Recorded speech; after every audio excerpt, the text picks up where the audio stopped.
Indo Mexican fusion recipe के बारे में बात करेंगे। हेलो, नमस्कार, वेलकम, स्वागतम। आप हैं द वर्सटाइल डॉक्टर के साथ और मेरा नाम है डॉक्टर अभिनव अतुल। अगर आपको नए और अनूठे व्यंजन बनाने का शौक है तो ये रेसिपी आपको ज़रूर पसंद आएगी। मैक्सिकन क्विजीन में बरीटोज बहुत मशहूर भी है और सबके पसंदीदा भी है। सीधे सीधे देखें तो ये सिर्फ एक टोर्टिया रोल है जिसमें अलग अलग फिलिंग्स हम लोग डाल सकते हैं। इसको बनाने में बहुत समय लगता है, लेकिन अगर प्रिपरेशन पहले से कर लें तो ये किसी भी पार्टी की शान बन सकती है, क्योंकि रेसिपी है बहुत ही सिंपल। इस रेसिपी की सबसे बड़ी खासियत है इसकी वर्सेटिलिटी। हेल्दी से लेके डेकेडेंट तक और वेज से लेके नॉन वेज तक, बच्चों से लेके बूढ़ों तक आप इस रेसिपी को अपनी मर्जी से ट्वीक कर सकते हैं। इसमें आप अपनी मर्जी के फिलिंग्स डाल सकते हैं। टोर्टिया सिर्फ मैदे से बना सकते हैं या मैदे आटे के मिश्रण से, और साथ में पैटीज का भी एक ऑप्शन है जो आप राजमे से बना सकते हैं या चने से भी बना सकते हैं। और इतनी इलेबोरेट कुकिंग करने का आपको मन ना हो तो इन पैटीज को आप बर्गर के रूप में भी खा सकते हैं। तो आइए मेरे साथ चखते हैं इंडो मैक्सिकन बरीटोज का मज़ा। सबसे पहले हमें चाहिए टोर्टियाज। अगर अच्छा दिखने वाला, आसानी से रैप होने वाला और टेस्टी टोर्टिया आपको बनाना है तो सिर्फ मैदा लेना सही रहता है, लेकिन मैंने यहाँ पर लिया है मैदा, आटा और कॉर्न मील यानी मक्के का आटा बराबर हिस्सों में। 4 मीडियम साइज टोर्टिया बनाने के लिए आपको आधे कप मैदा, आटा और मक्के का आटा लेना चाहिए। इसमें हम डालेंगे 1/4 छोटी चम्मच नमक और उतना ही बेकिंग पाउडर। 1 चम्मच के करीब तेल या बटर डालेंगे और इसका सॉफ्ट डो सानेंगे दूध के साथ। 15 से 20 मिनट तक गीले कपड़े से ढककर डो को सेट होने देंगे और उसके बाद रोटी जैसा बेलकर इसे आधा पकने तक सेकेंगे। अगर आप हेल्दी टोर्टियाज बनाना चाहते हैं तो होल व्हीट फ्लावर यानी आटा या साथ में मक्के का आटा मिला सकते हैं, लेकिन अगर सिर्फ मैदे का बनाएंगे तो वो टेस्टी तो होगा लेकिन वो हेल्दी उतना नहीं होगा। और ये हो गए हमारे टोर्टियाज तैयार। इसे आप ठंडा होने के बाद 3-4 दिन तक आराम से फ्रिज में स्टोर कर सकते हैं। इस रेसिपी में बरीटोज के अंदर हम भरेंगे बीन्स पैटीज और उसके साथ वेजिटेबल फिलिंग। 2 बीन्स पैटीज बनाने के लिए हमें चाहिए 1 कप उबले हुए किडनी बीन्स यानी राजमा। काला चना भी ले सकते हैं। एकदम लाल राजमा हो या चितकबरा हो, इस रेसिपी के लिए सिर्फ अच्छे से उबला होना चाहिए। राजमे को रात भर हमें पानी में भिगो के रखना है और उसके बाद थोड़ा सा नमक और 1 चुटकी बेकिंग सोडा के साथ हमें प्रेशर कुकर में डाल के 4 से 5 सीटी होने तक उसे पकाना है। पैटीज को लजीज और मज़ेदार बनाने के लिए हम लोग एक पैन में लेंगे 1 चम्मच तेल और 1 चम्मच मक्खन और गर्म होने पर इसमें डालेंगे थोड़ा सा मैक्सिकन सीजनिंग।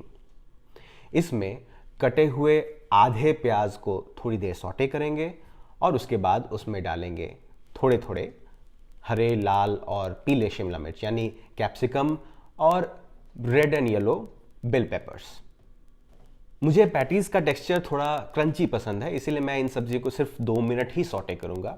एकदम स्मूथ पैटीज के लिए आप सब्जियों को पूरा पकने तक ढक कर पका सकते हैं। इस मिक्स में हम डालेंगे अपना पका हुआ राजमा और सीजनिंग के लिए स्वादानुसार नमक और काली मिर्च यानी ब्लैक पेपर। पकाते हुए राजमा को थोड़ा थोड़ा हमें क्रश भी करना है और सिर्फ 1-2 मिनट तक के लिए, जब तक सारी चीज़ें अच्छे से मिक्स ना हो जाए, हम इसको पकाएंगे। ये मिक्सचर जब तक ठंडा होता है तब तक पैटीज के क्रस्ट के लिए हम बनाएंगे कॉर्नफ्लावर की थोड़ी सी सिंपल स्लरी, जिसमें हम सिर्फ थोड़ा सा नमक डालेंगे। ये स्लरी आप थोड़ा सा मैदा और थोड़ा सा कॉर्नफ्लावर मिलाकर भी बना सकते हैं। स्लरी के ऊपर कोटिंग के लिए थोड़े कॉर्नफ्लेक्स और थोड़े टोर्टिया चिप्स हम ग्राइंडर में पीसेंगे। यहाँ पर आप सिंपल ब्रेड क्रम्स का भी इस्तेमाल कर सकते हैं, या सिर्फ कॉर्नफ्लेक्स को पीस लें या सिर्फ टोर्टिया चिप्स को पीस लें। और मज़ेदार होगा जैसा कि मैं यहाँ पर आपको दिखा रहा हूँ, अगर इस कोटिंग में थोड़ा सा मेक्सिकन सीजनिंग और थोड़ा सा नमक भी डालें और थोड़ा सा पेपरिका भी डालें। हालांकि ये ऑप्शनल है। नमक का ध्यान ज़रूर रखना पड़ेगा क्योंकि स्लरी में हमने थोड़ा सा नमक पहले से ही डाल रखा है। ये जो मिक्सचर है ठंडा होने के बाद भी अगर आपको थोड़ा सा गीला लगे तो इसमें आप थोड़ा सा कॉर्नफ्लावर या ब्रेड क्रम्स डाल सकते हैं।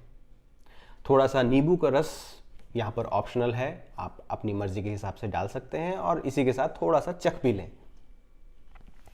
और पैटीज बनाने के लिए थोड़ा हाथ तो लगाना ही होगा।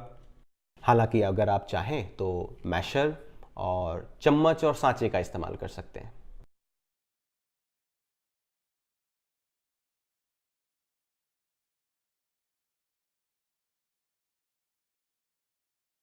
और जब तक हमारे पैटीज पक रहे हैं, आप ये ध्यान रखिए कि इन पैटीज को बर्गर बंस में रखकर थोड़ा सा lettuce, tomato slices, 1000 island spread और चीज़ के साथ एक बर्गर के रूप में भी आप इंजॉय कर सकते हैं।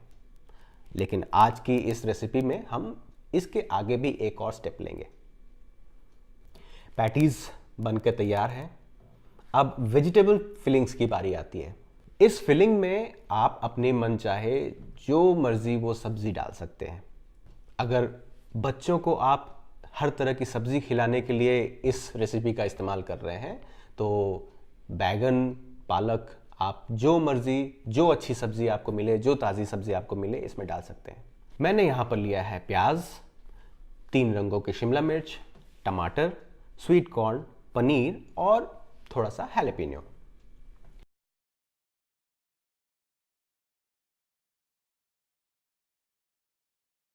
इन सब सब्जियों को मध्यम आंच पर लगभग 5 से 7 मिनट तक हम पकाएंगे।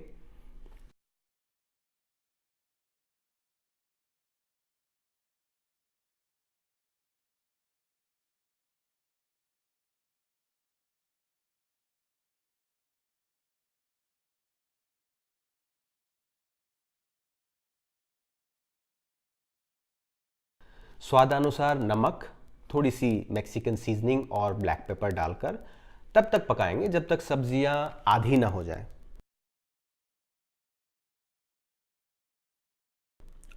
और अब इसमें डालेंगे थोड़ा सा टोमेटो केचप, 1000 आइलैंड सॉस और चीज़।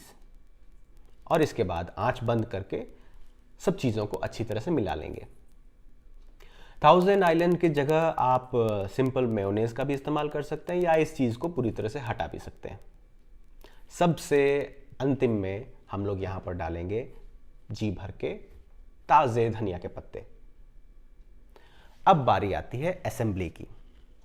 एक टोटिया के ऊपर हम लोग डालेंगे 2 चम्मच फिलिंग और एक पैटी को आधी काटकर उसके 2 टुकड़े लगाकर इसके ऊपर लगाएंगे थोड़ा सा मेयोनेज़ और कर देंगे इसको बंद। आप चाहें तो एल्युमिनियम फॉयल में इसको रैप करके 180 डिग्री के ओवन में इसको 8 से 10 मिनट तक पका सकते हैं, और नहीं तो जैसे मैंने किया है इसको तवे या फ्राइंग पैन पर थोड़े तेल या बटर के साथ सेक सकते हैं। मैदे के बने हुए टोटिया रैप करने में बहुत आसानी होती है, लेकिन जैसा आप देख रहे हैं कि आटे के टोटिया या मिक्स्ड टोटिया बनाने में आपको थोड़ी सी मुश्किल हो सकती है। सेकते समय आपको ज़्यादा मुश्किल ना हो तो आप टूथपिक का इस्तेमाल कर सकते हैं, जैसा कि आप देख सकते हैं। और इसी के साथ हमारे बरीटोज हो गए तैयार। आपका क्या ख्याल है? दिखने में कैसा लग रहा है? टेस्ट तो लाजवाब है, लेकिन आप मेरी बात पर मत जाइए। आप भी अपने घर में ये बनाइए और मुझे बताइए कि आपको, आपके परिवार को और आपके दोस्तों को ये कैसा लगा। ये वीडियो अच्छा लगा हो तो लाइक और शेयर ज़रूर करें और मेरे साथ बने रहने के लिए चैनल को सब्सक्राइब करें। आज के लिए बस इतना ही। कोई और रेसिपी आपसे शेयर करने के लिए या किसी और विषय पर चर्चा करने के लिए मैं वापस आपके सामने जल्द ही उपस्थित होऊंगा। इस वीडियो के माध्यम से आपसे जुड़ने का मुझे मौका मिला, ये मेरे लिए गर्व और गौरव की बात है। It is my pride and privilege to be able to connect with you through this video. नमस्कार।